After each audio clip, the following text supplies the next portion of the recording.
ముందుగా పాపారావు గారు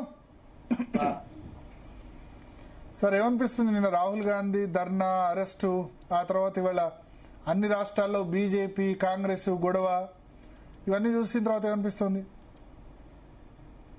అర్థంగా మీరు చెప్పింది అనిపిస్తుంది. ఎందుకంటే అర్థమైంది డైవర్షన్ ట్యాక్స్. మీరు అన్నట్లుగా అది బీజేపీ వర్సెస్ సిజేపీ నిన్నటి దాకా.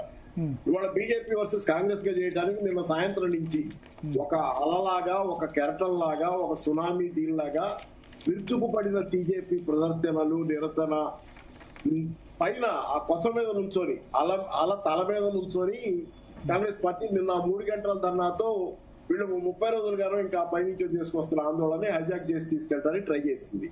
ఇది అందరికీ అర్థమవుతుంది. ఏంటంటే ప్రజలు కూడా చాలా తెలివి మీరిపోయారు కాబట్టి నేను చూసాం కదా మనం డైవర్షన్ ట్యాక్, ప్రజలకి ఇది అర్థమవుతుంది. అయితే వీళ్ళు నిన్న సాయంత్రం మీరు అన్నట్లుగా ఇంటెలిజెన్స్ ఫెయిల్యూర్ అవడానికి ఆస్కారం, ఇంటెలిజెన్స్ ఫెయిల్యూర్ అనడానికి ఆస్కారమే లేదు. ఇంటెలిజెన్స్ అసలు ఎట్లా ఫెయిల్ అవడానికి ఆస్కారమే లేదు. ఖర్గే ఇంటికి వెళ్ళినట్టు వెళ్ళి బర్త్డే పేరుతో అక్కడి నుంచి వచ్చారన్నారు, కానీ ఒక్కడి నుంచైనా లీక్ అయి ఉండాల్సింది.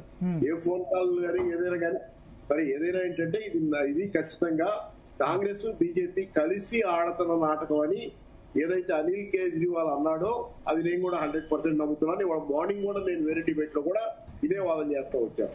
ఎందుకంటే దీనిలో స్పష్టంగా either UP there or IP there, team A team B. ఎందుకంటే టీమ్ ఏ టీమ్ బి వీళ్ళిద్దరి విధానాలు ఒకటే, ఆర్థిక విధానాలు. ఎప్పుడు కూడా నేను రాహుల్ గాంధీ పట్ల పూర్తి వ్యతిరేకత చెప్పటల్లా, కానీ రాహుల్ గాంధీ ఏ రోజు రకరకాలైనటువంటి విషయాలు మాట్లాడాడు కదా రాజకీయాల్లో, ఆర్థిక విధానాల గురించి ఏమాత్రం మాట్లాడటల్లా. ఎందుకంటే వీళ్ళిద్దరి ఆర్థిక విధానాలు ప్రైవేటైజేషన్ ఆర్థిక విధానాలు, లిబరలైజేషన్ ఆర్థిక విధానాలు, గ్లోబలైజేషన్ అంటే దానికి 2 అర్థాలు ఉన్నాయి. 2వ అర్థంలో చెడ్డ అర్థంలో ఎల్పీజీ పక్కన ఉన్న అర్థంలో అర్థం. కాబట్టి వీళ్ళిద్దరి విధానాలు ఒకటే.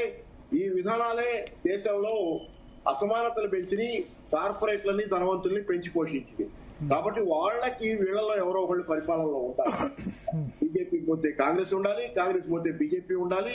ఈ కార్పొరేట్ ధనవంతుల విధానాలు మాత్రం వాళ్ళ పరిస్థితి, వాళ్ళ ఆస్తులు మాత్రం పెరుగుతుండాలి. కాబట్టి వీళ్ళని పడిపోకుండా అటు ఇటు ఆడుతున్నారు వీళ్ళు.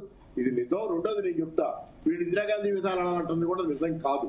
సంస్కరణల తర్వాత వీళ్ళు ఇందిరాగాంధీ విధానాలకి కాంగ్రెస్ పార్టీ చాలా దూరం అయిపోయింది. సంస్కరణలకు ముందు చూడండి, నేను ఒక ఉదాహరణ చెబుతా. ఇందిరాగాంధీ విధానాలకి ఎట్లుంటాయంటే 1929 కాలంలో ఈ దేశంలో అప్పుడు సర్వే చేస్తే, ఇన్కమ్ ట్యాక్స్ యాక్ట్ వచ్చినప్పుడు సర్వే చేస్తే దాని ప్రకారం ఈ దేశంలో టాప్ 1% ధనవంతులకి దేశ సంపదలో 21% వెళ్తుంది. 21 రూపాయలు, 100 రూపాయలు 21 రూపాయలు టాప్ 1%కి వెళ్ళాయి అప్పుడు 29లో. అది ఇప్పుడు 2014 దాటి ఇప్పటికల్లా 22 రూపాయలకి పెరిగింది. అంటే అసమానతలు అప్పటికంటే ఇప్పుడు ఎక్కువ పెరుగుతున్నాయి. సంపద అప్పటికంటే ఇప్పుడు పెద్దవాళ్ళకి పోతుంది. కానీ మధ్యలో 1980లు ఉన్నాయి, ఇందిరాగాంధీ కాలం. ఆ కాలంలో దేశంలో టాప్ 1% ధనవంతులకు పోయేది 6 రూపాయలకి తగ్గింది 100 రూపాయల్లో.